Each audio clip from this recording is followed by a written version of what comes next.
What is up? Welcome to another edition of the Fantasy Life Podcast. I am Marcus Grant, joined by Dwain McFarland. And Dwain, we have made it. We are through 16 weeks. We are getting to week 17. It all starts to run together. I don't even remember now. I don't even remember it anymore. But first of all, how was your holiday weekend? And are we ready for what is championship week for a lot of people? Wow. Yeah, it was amazing. Getting to hang out with the family and the friends. It was a good time. Got to open a lot of gifts. Got to watch other people open gifts. Got to open a few fantasy gifts. Some gifts, though, Marcus, I didn't have under my tree. I did not have Cam Akers for RB1 overall under my tree. How about you? I did not have him as RB1 overall. I thought maybe he'd be a nice little stocking stuffer. Didn't think he'd be sort of the main event this weekend. So that was definitely a bit of a surprise. Some of my gifts left me wanting. I had Justin Fields and Stephon Diggs, and that was underwhelming this weekend for me. So that part wasn't so great. But a lot of other stuff that was fun, and hopefully a lot of you out there made it through to championship weekend. If you did, congratulations. If you didn't and you're still hanging out with us, well, we appreciate you hanging out with us. We'll have plenty of good information for you as we go through the utilization report, which of course is out, and you can check that out at fantasylife.com. Also, a little bit at the end, maybe we'll talk about some Russell Wilson, because he looked pretty awful on Christmas Day, and wondering whether or not he's fixable now that the Broncos have made a head coaching change, I should say, with Nathaniel Hackett gone. But let's start with some late season bloomers and swooners. I love this title because some guys that here in the last couple of weeks have really come to life, and some guys who had been treating us really well who have sort of faded into oblivion in the last couple of weeks. And let's start at quarterback, where Kirk Cousins, it's funny, he has this reputation about him that he's just sort of meh. And I guess for most of the year he has been, but Dwayne, the last 2 weeks, Kirk Cousins has really come to life. Yeah, he is absolutely on a heater. He's the QB2 over the last 2 games. So in your fantasy playoffs, averaging 29.3 points per game. Now one of those took, falling behind and needing to make the greatest comeback ever and getting some overtime play. But, you take it any way you can get it. And honestly, this is kind of classic Kirk Cousins. When you hear people talk about him as an NFL quarterback, nobody gets super excited. But if you've been playing fantasy very long, that this is in his wheelhouse, especially when you put weapons around him. Like he was doing this back in his days in Washington. He would have these, not necessarily, your QB2 in a fantasy playoffs. I'd have to go back and look, but he could have good stretches, right? He was somebody you could totally use. So it's just an offense that's, it's pass first. And when you've got Justin Jefferson, and then Adam Thielen and TJ Hawkinson are really kind of fighting for the second, the secondary targets, and then Dalvin Cook and KJ Osborne or somebody else can kind of flash every once in a while and give you, that third option. As long as the game scripts stay in a spot where, they're having to keep their, foot on the gas, it's just been really good for Minnesota. Yeah, you talk about the weapons. We know how good Justin Jefferson is, but we've seen KJ Osborne, as you mentioned, flash a couple of times. TJ Hawkinson is one of those situations where he got traded, and the team that traded for him actually wants him and uses him, which is something we don't always see. So that's, it's been great, right? I mean, think about it. The Jets traded for James Robinson and pretty much just put him in mothballs for the year. So we saw several teams do that. Naheem Hines, Claypool. I mean, most of the trades didn't work out the way that TJ Hawkinson's did. Now, obviously CMC, right? That CMC and Hawkinson are the two that were pretty much incorporated immediately, right? And you're like, oh, okay, nothing really changed here. We're good. Actually, it's better, right? It's better for both guys than what it was before. Well, with McCaffrey, obviously. With Shanahan, it took an injury to some backup we've never heard of, for him to be able to truly have the backfield all to himself. But yeah, man, Kirk Cousins has been doing great. What's interesting though is if you kind of look at the flip side of this, right? And you look at, so that's kind of your bloom guy. Now you're looking at your swoon. And it's a guy that really we had just been able to start trusting. We didn't know this coming into the year, but Geno Smith's been great for us. Just like a few weeks ago, I had finally moved him in. He slowly made his way up the ranks, the whole year. It started off as, okay, this is an aberration. He can't keep this up. Then it's okay, fine. Well, he's streamable. Then it moved into, well, he's just outside of QB1 range. He's a high-end QB2, and that meant anytime he had a matchup with a potential shootout, it's you got to get him in there. And then it became, okay, he's a QB1. because all these other quarterbacks are also bad. And then it was finally like, okay, fine. What do we get? He's a mid-range QB1. And then since that moment, like, it's not been as good for him. Like, he's been the QB 17 over the last 2 games, 14.3 fantasy points per game.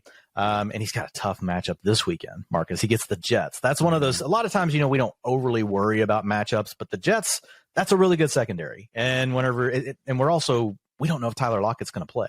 Right. Pete Carroll being the ever optimistic Pete Carroll. And, you just got to take the good with the bad. And you just got to love that that's his personality. But he says that there's a good chance Lockett plays. That could be 25%. I don't know. But it's been tough because if you had Geno, you probably picked him up to replace some of these guys we've talked about so many times that were underperforming, right? Whether it was Tom Brady, whether you lost Trey Lance, Lamar Jackson being hurt. There's been so much happen at the quarterback position, and we thought we had something, and then the last 2 weeks, not so much. Yeah, it really has kind of fallen off. Maybe it's, we talk about regression to the mean, right? This sort of, it kind of feels like that for Geno Smith, the guy that we've seen as kind of a journeyman who was hot to start the year and now sort of falling back into just kind of being meh, maybe at the worst time for a lot of folks who have been counting on him all year long. Running back wise, you talked about Cam Akers being the surprise of the weekend, the RB1 overall, 3 touchdowns against the Broncos. He's definitely on the way up. Whereas Josh Jacobs, who's been so great all year long, seems to kind of be heading in the wrong direction right now. Yeah, and with Jacobs, it really has been a case of just weird matchups and game scripts. His usage or utilization hasn't changed. He's still getting most of the carries. It's just bad timing. And the way these things, timing is everything, especially when you get on these little hot. If you think about it, like Josh Jacobs, like the 3 weeks heading into the playoffs, like there really wasn't anybody hotter. It was basically like, oh my gosh, like if somebody has Josh Jacobs, we were talking about it, like half the teams that had Josh Jacobs, without analyzing any other part of their roster, half of the teams were a 1 or a 2 seed just by drafting him alone, right? The rest of the roster could have been complete trash. And Josh Jacobs was saving people because you were getting to start him as your RB2. Maybe he was your flex player. And if your roster was really good, like if he was like your kind of extra 4, maybe if you were in a 2 flex league and he was your second flex, it's like, wow, like that's such a huge boost. And yeah, it's just not been good. Only 9.5 points per game over the last 2.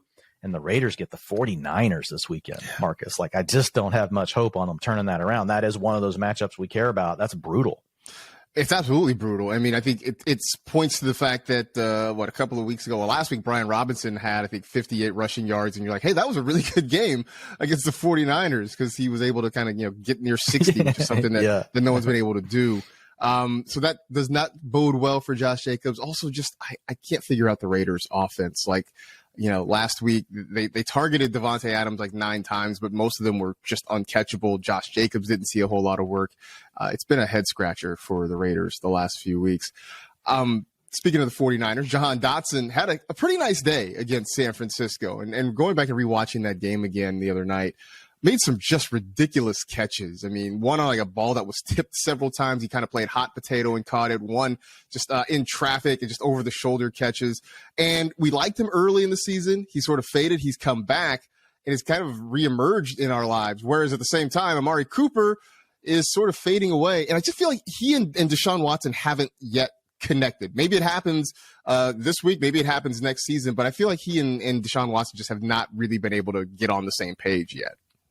Yeah, for sure. With Cooper, the targets have technically been there. Like even this last weekend, it's a 35% target share, but it just feels so empty, Marcus. It feels like you're like, okay, shut up, Dwayne. I don't care about a 35% target share. You know what I care about? 13 points. You know what I care about? Here are his points, over the last 4 games, 8, 6.2, 9.8, and then a 13.2 was like, we were kind of thankful for that. But this is another guy that you were drafting in round 7, 8 of your fantasy draft, and he's really performed like a low-end wide receiver 1 all year until the last 4 games.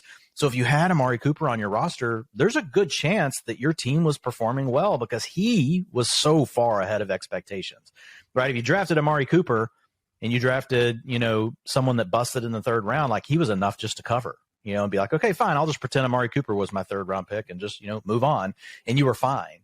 if you had a really good roster and you're getting to plug him in as your wide receiver 3, wide receiver 4, or a flex or something, it's been really good, but it's been tough. Yeah, like you mentioned, over the last several games. And then as far as Jahan Dotson goes, like you mentioned it, he kind of started off hot, but it was mostly touchdowns. It was like, oh, he catches a touchdown, it's great, but he wasn't getting a lot of targets. He was kind of lagging behind the rest of the rookie receivers. Then he had the injury. But now, since he's been back, he's really started to flash. We talked about him in Utilization Report a couple of weeks ago. We put him in the video a few weeks back. Of course, we did put out the note that, well, he does have to play the 49ers. So as much as everything's trending in the right direction, we couldn't put a real firm stamp of approval. So it was nice to see him come through against such a good team, but clearly the number 2 receiver in the offense now. He's kind of overtaken Curtis, and Curtis Samuel's still getting some work. But if you remember also, if they go to Carson Wentz really liked Dotson early. And it's really been, Taylor Heineke, it's been really more the Terry McLaurin show. And we saw that happen immediately. When Wentz came in the game, he had, I think, 16 pass attempts. He targeted Terry McLaurin once. Yeah. It was immediately back to the way that it was when we started the season. So, but yeah, Dotson looking really good, man. High target shares, big ADOTs. Like he's fantasy points over the last 3 games, 16.4, 20.5. and 19.6.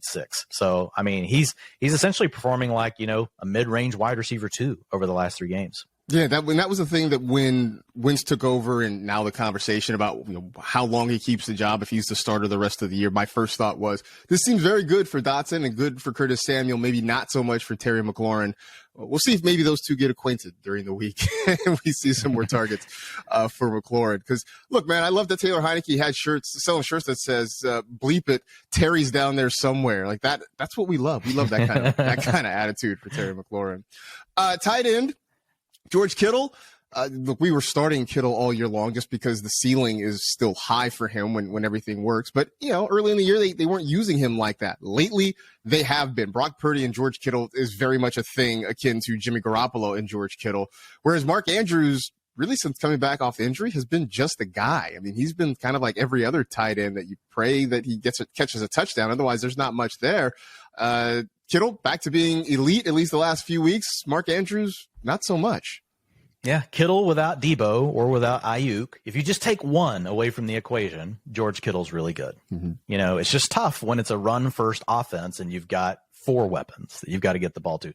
3's enough, but we did talk about it. Once you lost Debo, who got all those targets around the line of scrimmage, the 2 most likely players to replace that were going to be McCaffrey and Kittle, because Ayuk really works more down the field. He's on the backside of coverage. He gets a lot of looks against man, whereas Kittle and McCaffrey are going to see more against zone. And so it's just worked out great, man. Timing, if you had George Kittle and you happened to make it in and, you just kept plugging away at him, 25.3 and 30 points. I mean, those are wide receiver 1 numbers. Yeah. Those aren't even tight end 1 numbers. Those are wide receiver 1 numbers. And so when you get that out of your tight end, especially when you look around the rest of the battlefield, and not to make a bad, analogy to battle, but, just it's been bad. Mm-hmm. There's been landmines everywhere at tight end. Like, let's just put it that way. And so it's, and Andrews is a great example. And Andrews is one that's weird, Marcus, because it's not like he doesn't get the targets, right? It's just the offense is pathetic. Like his targets, even over the last 4 games, 22%, 27%, 25%, 27%. He's still a really good tight end. There's something with the injury. They're just not clicking the same way with Tyler Huntley that they did, last year whenever he had to take over. So, but Andrews, if you go back and look, it's basically since he injured his shoulder and then he had a knee injury, I believe, and in week 6 and 7, right around that range, he's not been the same since then. So it's just something's going on there with him. Yeah, and it was weird too, the thing you pointed out, because I looked when I was seeing the numbers, I'm thinking, well, maybe they're just not going to him. And you go back and you look, and the target share has been what you want it to be. I mean, he's seeing plenty of opportunities. It's just not translating into production, and so that's been the part that's frustrating. It's one of those things where people ask, and I hesitate to say to sit Mark Andrews just because. We know what he can do when everything comes together, but it's also getting hard to make that case for him just because that opportunity isn't turning into production. And, as much as we like the process, at some point people want the results too. Like you can say process all you want. You can say process all you want, but when you guys get 5 points, it doesn't matter. I love the Denny Carter meme, that he always does on Twitter. If you see it, it's just like the decaying face, the process. It's like, you had it right, and everybody's just like, you get to this point in the season, everybody's like, man, screw the process. I need points, right? Forget process. Yeah. I need results right now. So that's been frustrating about Mark Andrews. By the way, if for whatever reason your season-long season is over, there's still ways to get involved. There's still ways to kind of hang out. And a good way to do that is to go check out our Game Hub. It is, as I like to say, a one-stop shop for everything you want. If you are still playing in season-long leagues, if you're playing DFS, if you are looking to do some betting this weekend, it's got information for all of that. By the way, you can go check out BetMGM. Use the promo code LIFE, $1,000 in free bets. Right now, you can go check it out. The Cowboys, a 9.5 point favorite this week. But Dwayne, I mean, I know you are heavily involved in putting together content for that Game Hub. It's pretty impressive. And I feel like over the weeks since it's been launched, it's only getting better. Yeah. And I will say with the Cowboys right now, many of the other books are already moving. Right now on MGM, you can still get it at minus 9.5. This is Malik Willis, playing this weekend. So, right. And there's a chance that Tennessee could rest starters because really they just need week 17 they just need to win next weekend. Doesn't even really matter what happens, this weekend. So, it's just a situation where it's like, okay, we know this line's going to move, but yeah, it's awesome because whether you're wanting to look at the stats, you're wanting fantasy information, you just want betting information, you want pick 'em, you just want to see the projections, you want injury news. It's one place where you see it all nice and tidy together, easy flow. You can get all the information you need, in just one place. Yeah, it's so cool. I remember checking it out when it first launched and going and just peeking and looking at stuff. It's great. So go dive in if you haven't already. Also, while you're there, you should go dive in on the Utilization Report. It is up and live at fantasylife.com. So let's kind of dive into some of these things. Starting at quarterback, where Gardner Minshew stepped in, played very well against the Cowboys. Eagles come up short in a huge game in the NFC East. Now, not sure at the moment if Minshew is back in action just because Jalen Hurts says he wants to play. But look, if worst case scenario for Philadelphia, there's no Jalen Hurts and Gardner Minshew is back in there again, I think what we saw last week against Dallas gives you a lot of confidence that this guy can go out and get it done, at least in the short term for Philly and for everybody else in that offense. Yeah, and that's the main thing here. If Jalen Hurts does not play, that's going to really – Gardner Minshew, you at least have to look at him as like a high-end QB2, and he's going to have A.J. Brown. He's going to have Devonta Smith. You've got Dallas Goedert, so he's got the weapons. We saw that they're willing to be aggressive with him. They're willing to really open up the offense with Minshew. He's probably the best backup quarterback in the league. He could be starting for some teams. Like if he played for Washington right now, my guess is he would be the starter over Heineke and Wentz. Like he's decent. Like he has something to his game. And it's only appropriate, right? The week that after we have the passing of Mike Leach, that Gardner Minshew comes out here, and throws for over 300 yards like it's no big deal. He had 2 picks, but he also threw the 2 touchdowns. So he's just in a really good offense with all the weapons around him. And he's one of these kind of guys. Honestly, like he could be like a Kirk Cousins. Like that's what he could be. You put him in the right offense, you let him drop back, throw the ball, 40 times in a game. You're probably going to get a lot of fantasy points, because of all the weaponry that he has around him. And he is able to make those reads and get it to the right person at the right time. And he's got solid accuracy. So that gives those guys a chance to run after the catch, all those sort of things that you want. Honestly, like it's the best it's a dream scenario for a backup quarterback for a team like the Eagles with Super Bowl aspirations. It really is the best case scenario. I also sort of looked around and said, man, considering the hype there was over Mitch Trubisky last year for being Josh Allen's backup and that got him so much attention, I feel like for Gardner Minshew, you go out and you have a performance like that against the Cowboys in a key situation. Like you at least got to get a Trubisky type bag in the offseason. We'll see if there's any interest in him, but it's definitely good for Philadelphia to know you have somebody like that can step in the event that Jalen Hurts can't go. Talked about Carson Wentz, and he took over against the 49ers after Taylor Heineke had some struggles in the second half. I guess, one, do you believe that he's going to take this job for the rest of the year? And we talked a little bit about what it means, but, does that mean the arrow is pointing up on guys like Jahan Dotson, Curtis Samuel now? Yeah, it's really hard to say whether or not he's going to take over. And, of course, Washington's going to keep that information shrouded as long as possible because they just want their opponent to guess, right? Who are they going to be facing? Like, that's the coaches take I don't want to say pride, but they enjoy that. They feel like that's an advantage to know that they could make the opposing defensive coordinator have to prepare for 2 quarterbacks all week. Like, they want that. So we're probably not going to hear until later in the week, but it was pretty bad for Heineke. It was a situation where he came out in those last 2 drives on the first play of back-to-back drives. He just threw a pick. And so after that, it was like, okay, we're going to Wentz. So it just really got so bad for Heineke, but it was against a good defense in the 49ers. So you could really see it go either way, Marcus. Like, there's a part of you that's like, okay, that's just an end game thing. That's like, look, dude, 2 picks, sit down. It's not your day. We're going to let Wentz go. But it could also be, hey, we can't afford to do that again. We're going to go with Carson Wentz. But really, Wentz has the same ability to throw those kind of picks. So, I mean, we've seen Wentz do it. We've seen Wentz, definitely mail in some games that have been winnable in the past, just making some big time errors. So I will say overall, I think it is a plus for the passing game. Because we've seen Washington be willing to throw the ball a little bit more with Wentz. Now, they're a different team now. Their defense is playing better. I think they would continue to want to try to be more of a balanced run team based on what we've seen. But I think there's a little more room for them to open it up. They never really want to open it up with Taylor Heineke. He's a real hot and cold quarterback, which, a lot of these things we're saying, like Wentz is one of those guys that can also can be really hot and cold. But we know that Wentz can drop back and throw the ball 45 times, and there is a chance that it's a good outcome. Like, we've seen it a lot of times in his career. I would say it's positive for Dotson. You kind of hit on this earlier. It's positive for Curtis Samuel. It's positive overall for the just passing volume period, but it's not good for Terry McLaurin. We can go ahead and talk about Terry McLaurin now. It just like all ties together. I know we have him later in the show notes, but whenever you look at McLaurin with and without, Taylor Heineke, like, it's very stark. So since week 7 with Heineke, he's been among the league leaders in target share at 29%, yards per route run, 2.63. Those are elite numbers. But if we go back to the time earlier in the year with Wentz, and we even include this time from this last game, I just filtered it to all plays with Carson Wentz, 16% target share, 1.44 yards per route run. So I don't know why that is. But for whatever reason, we've seen it all year, and then it definitely happened again over those last 2 drives. 16 passing attempts, only 1 target for Terry McLaurin in that time. It was really all about Logan Thomas, Jahan Dotson, and Curtis Samuel.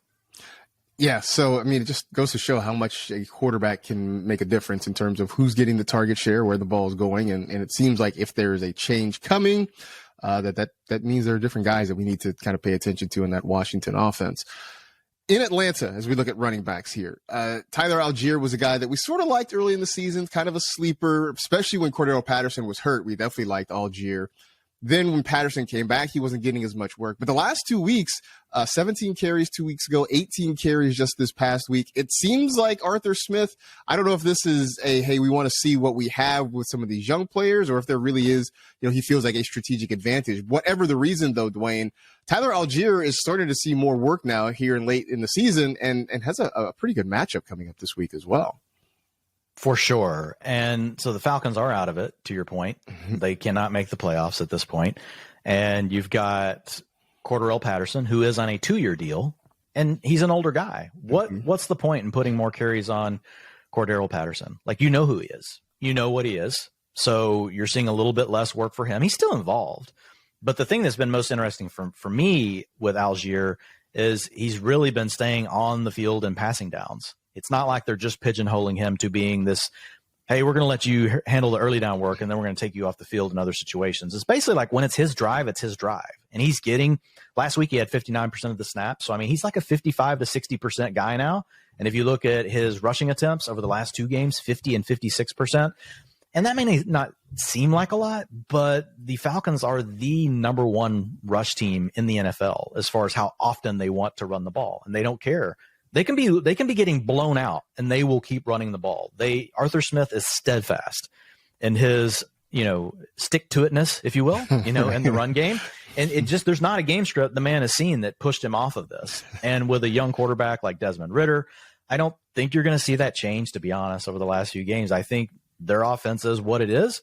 And so 50% is it's really good in this offense. It leads to what you just said, 17 carries and 18 carries over the last 2 games. Now, the other interesting part is last week, he saw a season high in route participation. He had 16% target share. So he had 5 targets last weekend. So he had 8 rushing attempts, 5 targets. And they don't have many other people to throw the ball to, Marcus. Like, I mean, you've got Drake London. That's it. Yeah. I mean, there's not really anyone else earning targets there since Kyle Pitts has been gone.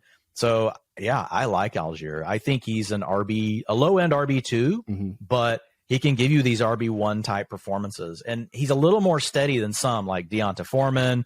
You know, there's other guys that fit in this bucket. But because the Falcons are so willing to stick with the run, it makes him his role's a little more insulated than some of these other guys that get the early down work, because once they fall behind, their team will just go to the pass. Arthur Smith won't. So that's a really good thing for Tyler Algier. I mean, hooray for stick-to-itiveness, I guess. Yeah. It doesn't seem to make sense, for us from a football standpoint, but for fantasy, I guess we sort of love it, especially if you're starting Tyler Algier. If you've been starting Cam Akers, the last few weeks have been pretty good. I mean, the last 2 weeks before this past week, they were fine. He was getting 60 some odd yards, maybe finding the end zone, putting up decent numbers. Then has the huge blow up game against the Broncos. And, maybe this was the Cam Akers we were hoping for this year, and it took forever for it to happen. I don't care if it's a fluke or not. It's happening. I guess that's the part to look at. And I don't know, Dwayne, I look at it as he is the last real playmaker in this Rams offense. So it just makes sense for them to lean on him for the next couple of weeks. Yeah, I mean, and why not just go ahead and know for sure what you have? Like, it's been a tumultuous year for him. It's been a bad year for the Rams. And to your point, who else are they going to get the ball to? It's him and Higbee. Like, that's really all they have. And so with Akers, we have seen his role expand from a utilization perspective over the last 4 games. 3 out of the 4 games, he's been over 70% of the snaps. The last 3 games, he's been over 60%. Actually, the last 4, over 60% of the rushing attempts. And then route participation has been up over the last 2 games, 61% and 60%. Now, he's still not getting the passing down work, but they're not using the 2-minute offense. Apparently, their offense is so bad they don't want to be in a hurry at any moment, like in a game. It's just like, guys, we'll go at our normal pace, let's huddle up, but long down and distance stuff, that is still going to Malcolm Brown. But what they're doing, because they don't have these other passing game weapons, they're getting him out into a route more often than what you typically see on the early downs. So that is keeping him involved. Occasionally you will see this with certain offenses where a guy doesn't have the true passing down, quote unquote, role, if you will, and they can still survive because their team likes to utilize them heavily on first and second down whenever they decide to pass on those downs. And that's really just been the case. I wouldn't say heavy. It's hard to be a 20% target share guy in this kind of thing that Akers has going, but he's had 15% and 7% over the last 2 weeks. So that's been 3 targets and 2 targets. So if you can get, somewhere between 16 and 18 carries and 2 to 3 targets, you're right at that 20 touch threshold. And if they have a chance to score, they're going to him. I mean, he's got 6 rushing touchdowns over the last 4 games. And it's not like he's breaking off long runs. It's when they get down inside the 5-yard line, they're just basically saying, Cam Akers, here you go, man. It's your show. Let's see if you can get us in. And so that's been the huge part for Akers, over the last 4 games. He's been the RB8, RB21, RB22, and RB1, and his utilization backs it up. It really does. And this weekend they get the Chargers. So yeah. Right. There's more opportunity to get him in there. It's maybe a thing that we'll never know, but I am curious what has gone on behind closed doors. You talk about it being a tumultuous season. It seemed like he was on again, off again with Sean McVay for so much of the year. And I don't know if they just came to an understanding the last few weeks. It's like, hey, we need you. You need us. Let's figure out how we can make this work. But whatever it is, things have come together well for Cam Akers, even if the Rams are long since out of everything. But that means hopefully opportunity for him this week and into week 18 as well. Aaron Jones, not seeing quite as much work. You've got him as a downgrade this week. One, curious why. I guess I know why. But also, does this mean A.J. Dillon is an upgrade? Yeah, it's funny. I did downgrade Jones, and I had upgraded Dillon the week before, and I was just looking at it. I wasn't going to go up again 2 weeks in a row just because – well, it's just tough in this offense. Like, right. When I look back at it and how it's just really not been great for Dillon. Now, I think he's fine. I think he's usable. Like 4 weeks ago, A.J. Dillon was unusable. Like you couldn't even have him near a lineup. Now, if you need him as your flex play, you want him as an RB3 with upside, you can totally use him. Aaron Jones, we did see over a nice stretch of games that basically they had said, you're the better running back. You're playing better. We're going to give you 55 to 60% of the rushing attempts. And that went on for several weeks. And I don't know if it's to do with the injury. I don't know if they just kind of had a change in philosophy. Maybe A.J. Dillon started practicing better. We really don't know. It could be some combination, really, of all those things. But over the last 3 games, the rushing attempts for Aaron Jones, 29%, 49%, and 29%. So he's just not in the same role. And then it's not like he's picking it up in route participation either. Routes, 34%. He did have 61% in week 15, but this last weekend, 28%. And a game where you lose Christian Watson in the first half, you can't find a way to get Aaron Jones involved in the passing game. I don't know. I can't understand it. I can't comprehend it, but they're winning right now. And what do coaches do when they're winning, Marcus? They don't They're change like, this anything. is our recipe. Yep. We're going to stick with it. Yep. So I don't have a lot of faith in it changing. And so at this point, we had a guy that was really profiling as a low-end RB1, maybe even a mid-range RB1, and, because his efficiency had been so good. But now it's like, man, he's really more of like a mid-range RB2. Like, you're still using him in fantasy because he has that blow-up ability, but the floor is just gross. You saw it this last weekend, 5.8 points. The week before, 22.6. The week before that, 10. So he's a bit all over the board right now, and there's just not the consistency that we want. You're basically just hoping that it's the week they're going to use him, and we don't know when it's going to be, and we don't know why. We don't know what triggers it in a game to like, oh, this is an Aaron Jones game. I can't tie it to anything, and so I hate that. There's nothing that I can give the people to say this should be an Aaron Jones week because that trend doesn't exist. And so it's really random.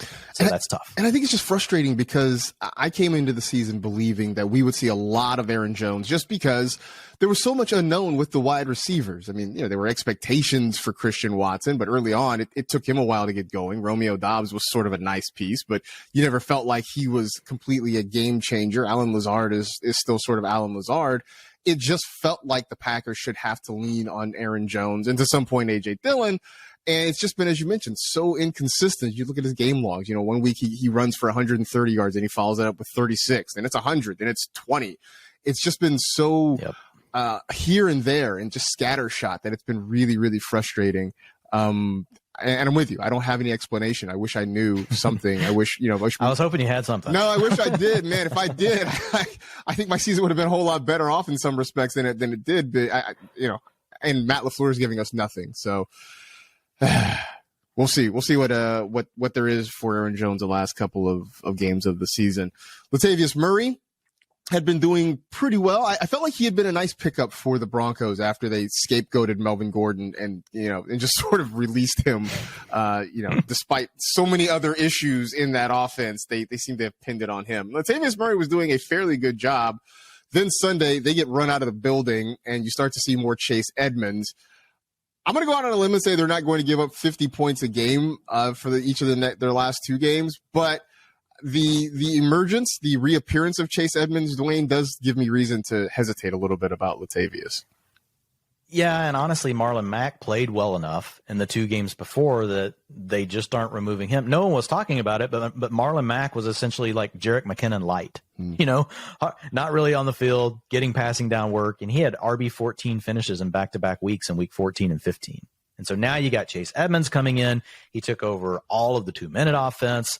He took part of the long down and distance stuff. Marlon Mack also jumped in a little bit there, but it's just 3's a crowd when you have a bad offense. 2 we can live with as long as we kind of know what their roles are, and we really saw that most of the carries were going to go to Latavius Murray, right? He saw 67% of the rushing attempts in week 15. That's when he put up his 21.2 points, but he had really been hit or miss anyway. He had been running back 27 in week 13, running back 34, and then week 16 was bad. RB 48, only 5 fantasy points.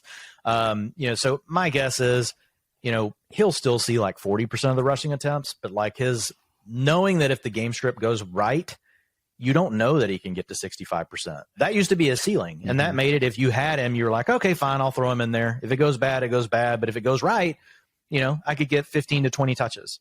We don't even know if that's in his range of outcomes anymore. It could very easily be, everything went right, and he has 45% of the rushing attempts. He only had 35% this last weekend. You had Chase Edmonds with 26%. You had Marlon Mack with 17%.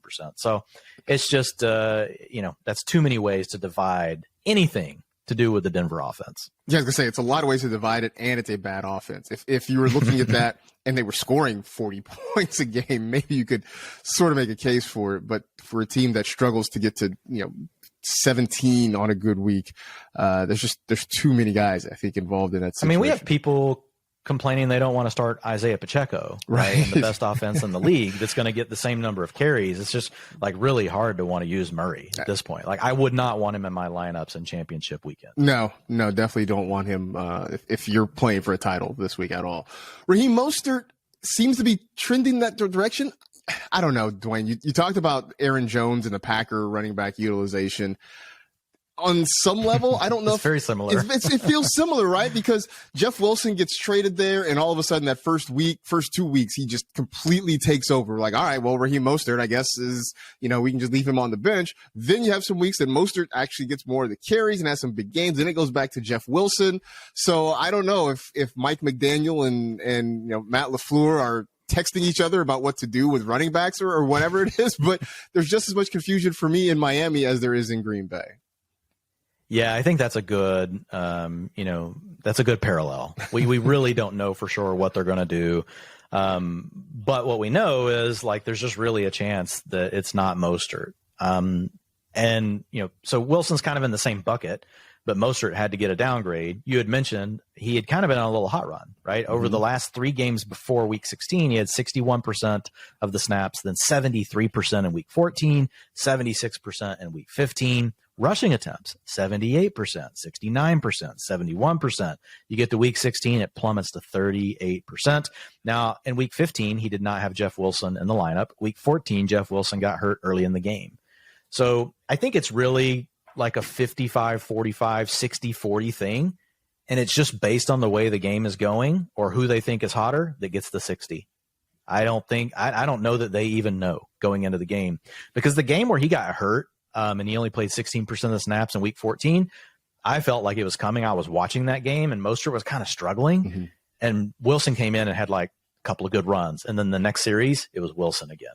And then the next series, it was Wilson, and he got hurt on that drive. And I was like, oh, man, Wilson's about to take over this game. When we say take over, get 65% of the work, 60% of the work. So I think they're both pretty, tough to play. The other problem is they're always in each other's way, even if the other one's hot. So like say Raheem Mostert does get hot. Well, Jeff Wilson isn't going to zero. Like he's still going to get something, and it's going to be enough that in a pass first offense in Miami, it's just caps everything. It's like, hey, great, Raheem Mostert's playing really well. Like what's it? Well, we've seen that. It was worth, in a game where he didn't have to worry about Jeff Wilson at all, it was worth 16 fantasy points. That was nice.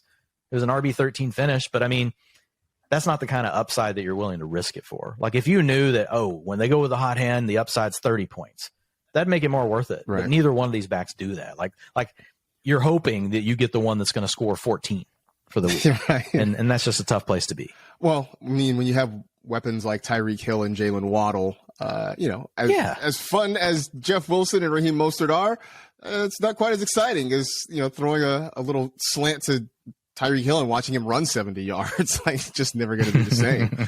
I don't know. So, interesting.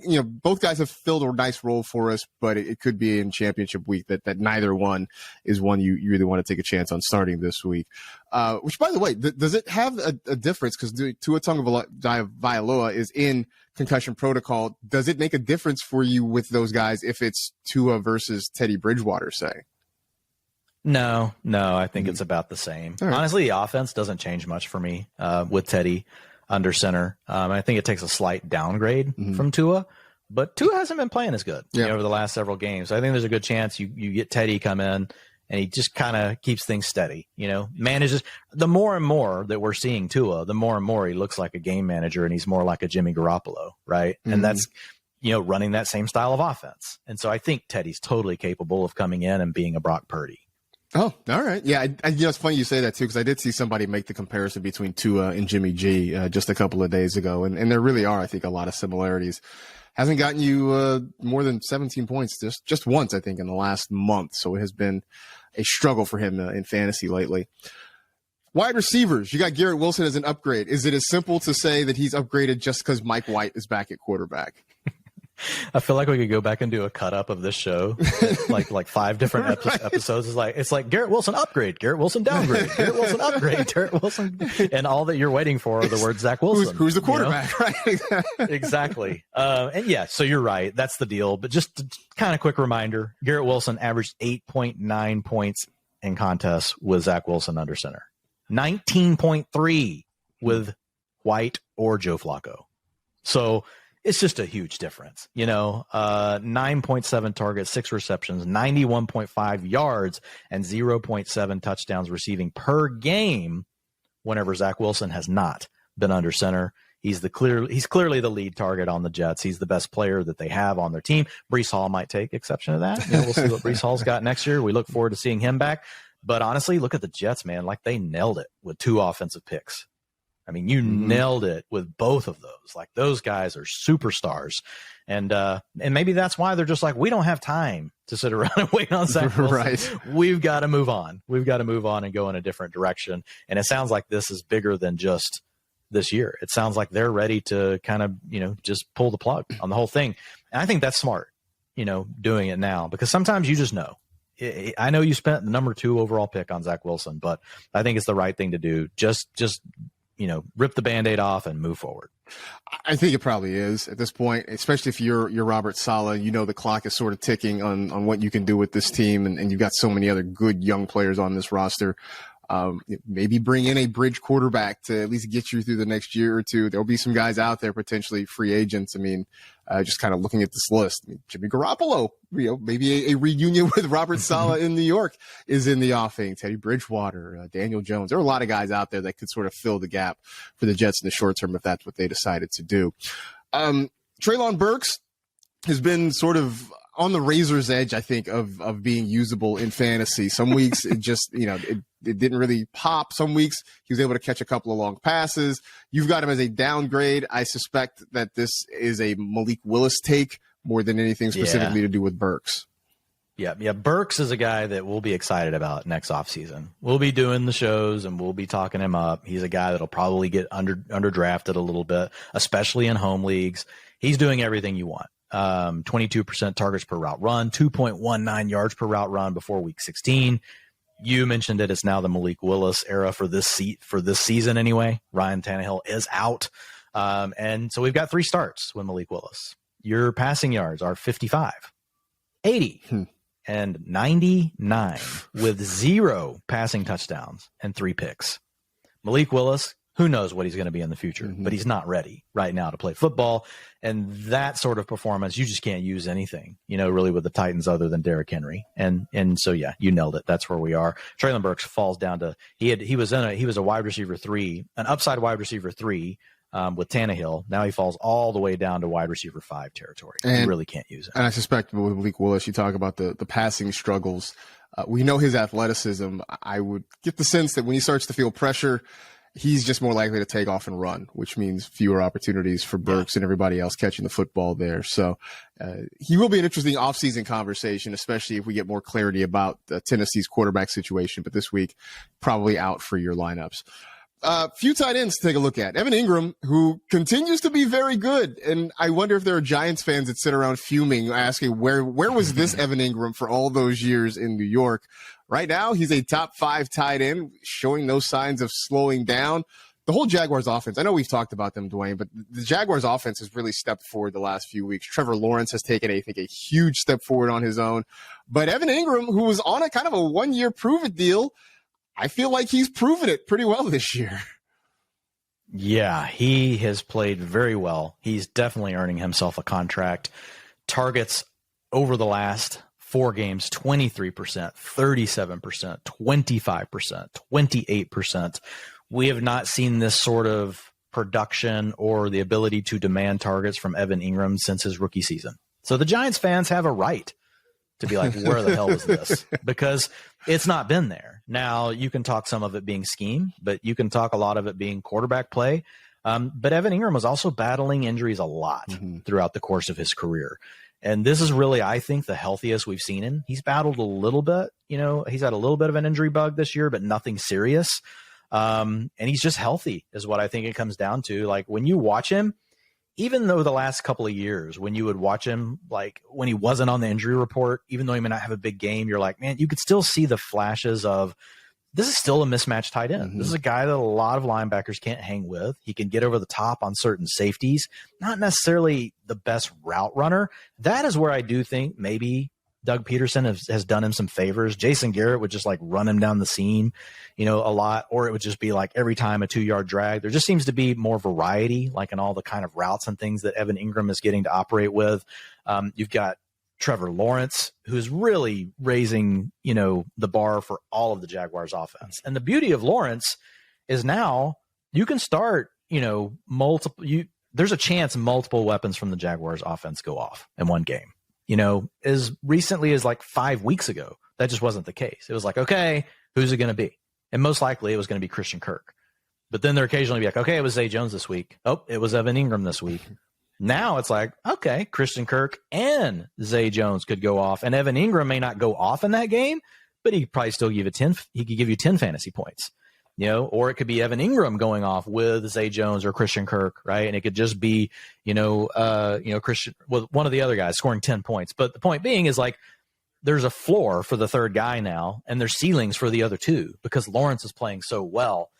So it's just clicking right now for the Jaguars. Like they're a team, like they get in the playoffs because they have the quarterback play going. Like they could really, make some noise, in the NFL playoffs. So I love Ingram. He's a mid-range tight end one, and he has tight end one overall upside right now, 39.2 points in week 14. Yeah. You talk about the rule of threes there too. And I think the Jaguars apply to that, or it applies to the Jaguars now when you look at whether it's, pick your three, right? Kirk, Jones, and Ingram, Kirk, Ingram, Etienne, whatever, however you want to describe it. All those guys are making plays, and it's made them really, really hard to defend for the last month. And then the quarterback, on top of that, elevating his game just makes it so much more dangerous for opposing defenses.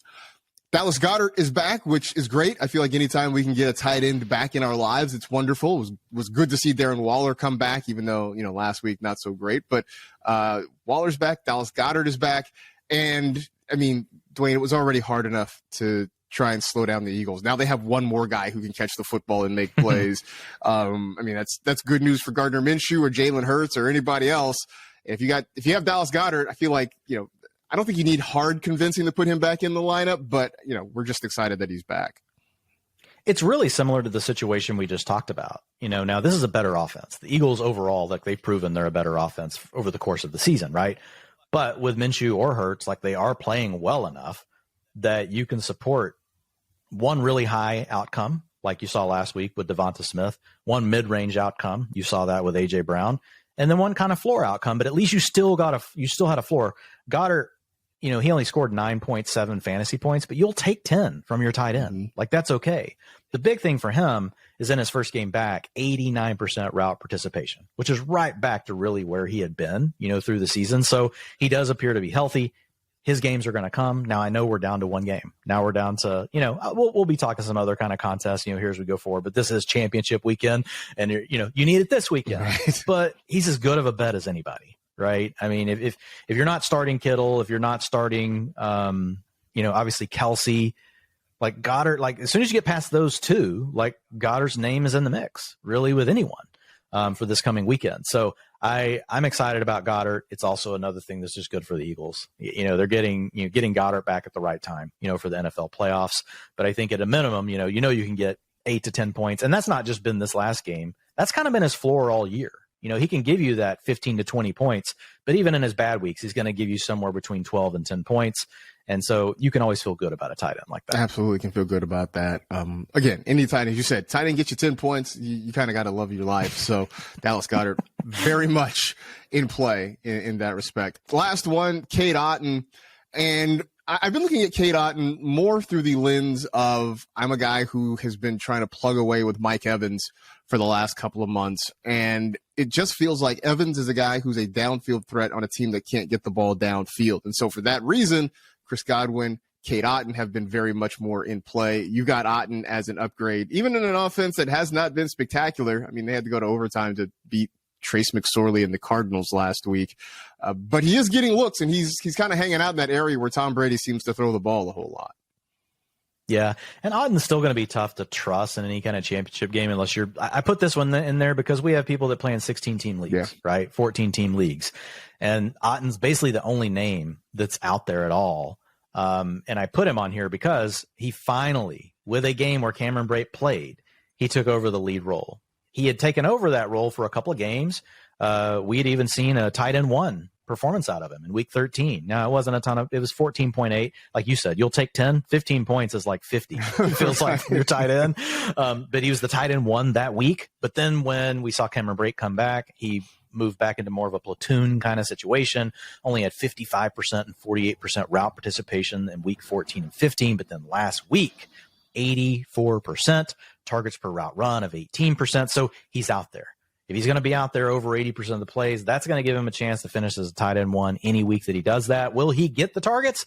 I don't know, because they've got a lot of different people that they spread it around there too. He's not necessarily been an elite target earner. His targets per route run, only 13%, but we've seen flashes of it. And so if you are in a really deep league and you've got struggles going on at tight end, and, you know, obviously if you've made it to your championship game, you're really strong in other places. You know, Cade Otton's a name to remember. If you're thinking DFS punt play this weekend, I would put Cade Otton back into that conversation this weekend, because the good thing is he didn't come through with the points yet, even though his routes returned. So that makes for a situation where a lot of people will just ignore him. They won't know that he's suddenly in a full-time role. They'll just see the 3.2 PPR points last week and be like, whatever, Cade Otton. So he's a guy that you can think about from that perspective. I definitely think he's going to have a lot of appeal for DFS this weekend. But as you mentioned, there are teams, there are leagues that are super deep, so he could have some appeal in some of those situations as well.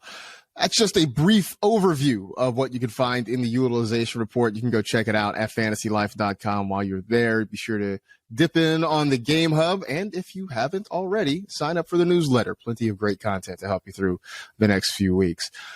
As we turn toward the end of the show, Russell Wilson has very much been a topic of conversation all year long. I think in fantasy, we have all long since said goodbye to him for this year. The Broncos, the day after Christmas, decided to give Nathaniel Hackett his walking papers. And the big question this offseason is, can they find a head coach who can fix Russell Wilson?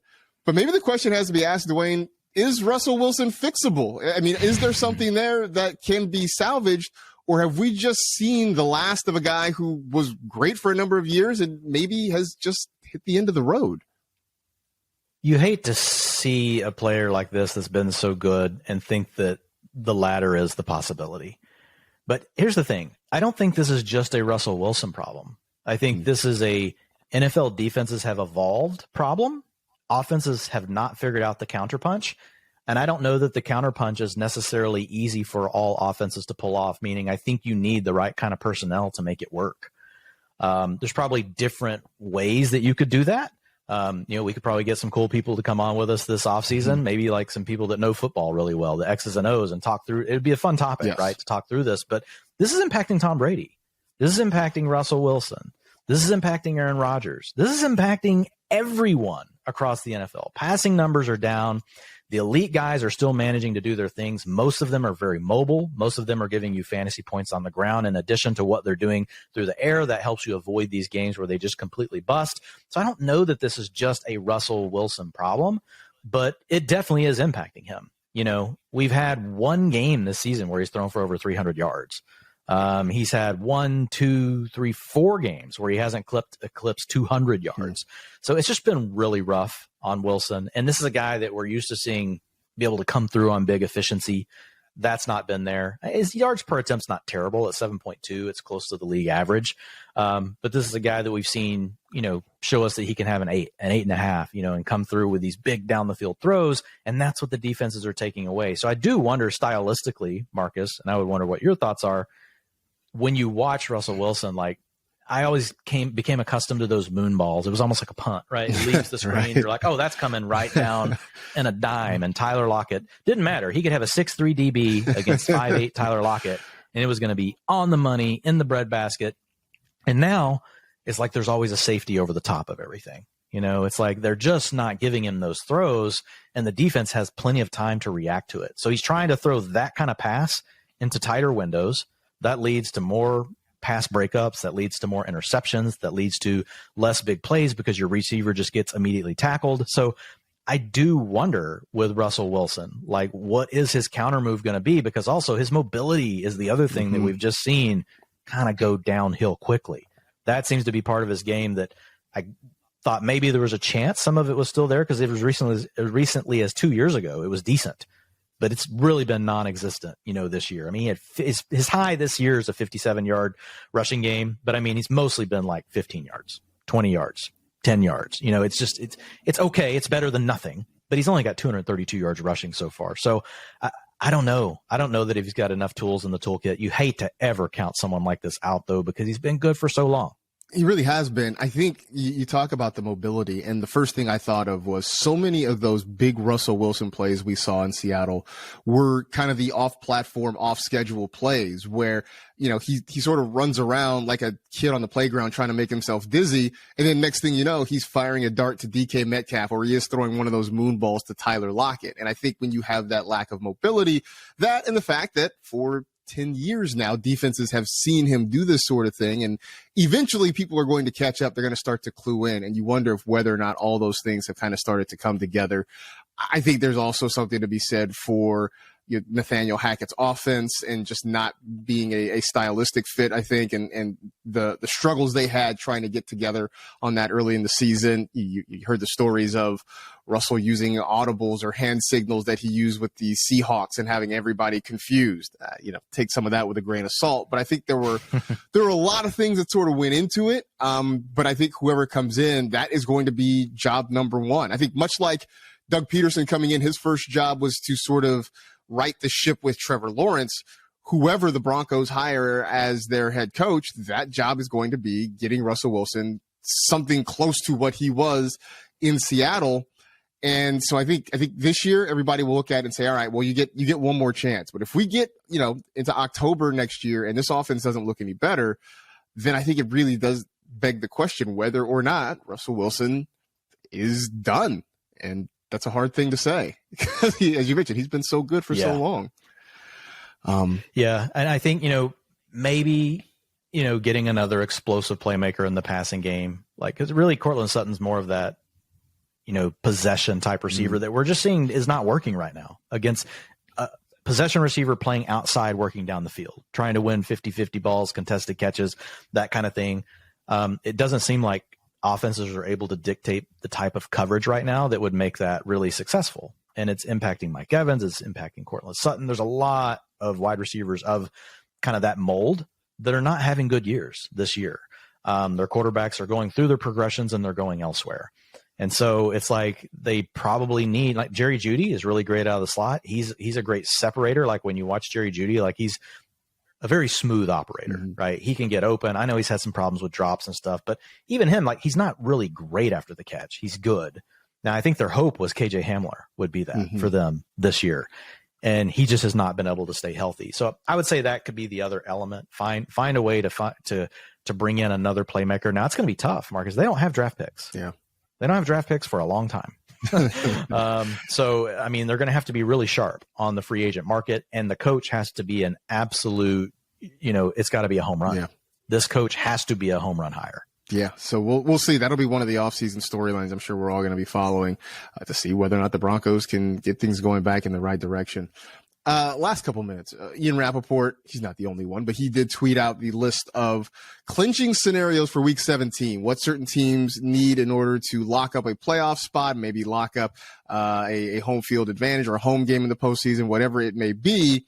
That list is long. We could spend a whole show pretty much going through all of them. But I guess I just want to ask you, do you look at this sort of thing when you're making start-sit decisions or you're making sort of projections and that sort of thing? Do you take into account that, hey, teams need X players to help clinch a spot, or maybe they don't need something this week? Is that something worth looking at, or is this just more of an interesting footnote for us football fans? No, I prefer that they're playing for something. There's as long as there's more on the line, there's less chance that somebody's getting rested late in the game, all these sort of things. Now, we've talked about this in the past. A lot of these players have incentive bonuses in their contract that, keeps them on the field anyway, right? Because the coach may want to get them off the field so they don't get them hurt. But if the player's like, dude, I need 5 more catches to, make my next $250K, like, they're going to be on the field. And so there are other ways that you can stay motivated. There are other ways that you stay on the field. But I think all things being equal, I would prefer it. Like when you look at the Dolphins, being 8-7, you got week 17 against New England, week 18 against the Jets. Those are tough matchups in the passing game. Like I definitely want Tyreek Hill and Jalen Waddle 100% motivated, right? Especially in matchups like that. So I do care. It's not, I think it's something you got to be careful not to double or triple count. Typically the Vegas lines will tell you, if you see, the lines look really good, Vegas expects it to be a competitive game. Well, then it's all kind of baked in, right? They're going to bake in the kind of stuff where, these players could be benched. They may not play their starters, all that kind of stuff. So I do think sometimes we can get overly worked up about it. I definitely think we can.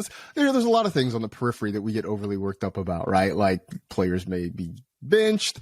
Are they super motivated? What's the weather going to be like? There's so many of these peripheral things that, in our quest for, I think, more knowledge and more information, maybe sometimes we weight too heavily. There's definitely, I think, something good to be said about this. I would just warn people not to necessarily, don't make it your whole personality this week. just make it a part of your personality.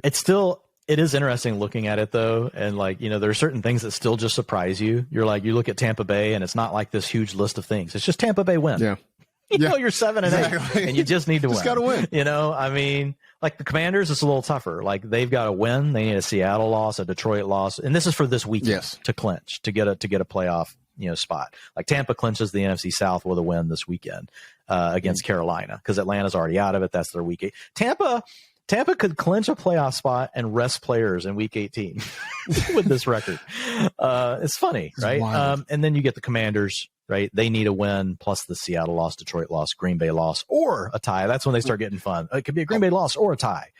So they need some other things, but first things first, they've just got to go win their game. But right now, the Commanders, if they don't get it this, weekend, like if they win and some of those other things don't happen, they'll still be in really good shape in week 18. Right. Well, like the Giants, I think there's 7 different combinations of things that could happen for them to get in. And it's I didn't even try. I look I'll at it leave that one for you. the first one is simple, right? Like win, that's it. But then if they tie, there's a bunch of things that can happen there. If they lose and Seattle, there's so many things going on with the Giants. This is it is the worst, middle school math word problem that you ever wanted to There's too many ors. There's way too many ors. You need a flow chart. You need a flow chart for this one. You can't just have it numbered out. You know what? Because I know that the good folks at the NFL research team, they sit and put all these together, and God bless those folks for having to come up with all these permutations of what could happen. For the rest of us, we'll just sit back and watch the games, and we'll let the networks tell us whether or not they're in. I don't have to do that kind of math. They don't pay me for that sort of stuff. Anyway, what we do have here, though, is another good show, and we appreciate you hanging out with us. As always, we'll remind you to head over to fantasylife.com, check out the utilization report, the game hub, sign up for the newsletter, so many more things. We'll have rankings later on in the week, and we'll be back to talk about those as well. But in the meantime, for Dwayne, I am Marcus. This has been the Fantasy Life Podcast. We appreciate you hanging out. Enjoy the week, and we'll talk to you again real soon.